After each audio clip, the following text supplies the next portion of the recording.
अस्सलाम वालेकुम। Asia 41 news के साथ मैं हूं आपकी मेज़बान मुतरबा यूसुफ। खबर शामिल करते हैं जंग से। हमारे रिपोर्टर आना शाहिद के मुताबिक पेट्रोलिंग पुलिस लॉन्ग शमाली सरगोदा रोड की कार्रवाई, नाजायज असला लेकर घूमने वाला शख्स गिरफ्तार कर लिया गया। तफसीलात के मुताबिक DSP पेट्रोलिंग मजहर फारूक सदहाना की हिदायत पर पेट्रोलिंग गश्त को मौसर बनाने के लिए गश्त के दौरान चेकिंग में सख्ती कर दी गई। शिफ्ट इंचार्ज इमरान हैदर ने दौरान गश्त नामालूम शख्स को जब रोका तो इसने 12 बोर रिपीटर लटका रखा था।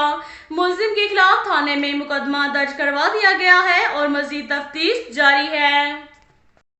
इसके साथ साथ एक और खबर शामिल करते हैं जंग से। हमारे रिपोर्टर आना शाहिद के मुताबिक इंसाफ यूथ विंग जंग गुलामी नामंजूर आगाही मुहिम, city president Insaf youth wing Shah Nazir Khan, secretary general Imran Shahzad, senior vice president Chaudhry Qasim Sharif, तर्जुमान यूथ विंग उस्मान कालुआना ने तंजीमी साथियों के हमरा यूसुफ शाह रोड कचहरी चौक में गुलामी नामंजूर आगाही पम्फलेट तकसीम किए और इमरान खान के पैगाम लोगों तक पहुंचाए।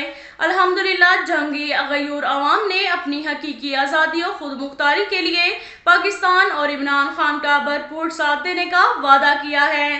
अब तक के लिए इतना ही काफ़ी है। मिलते हैं अगले बुलेटिन में, हमारे साथ रहिएगा। अल्लाह हाफ़िज़।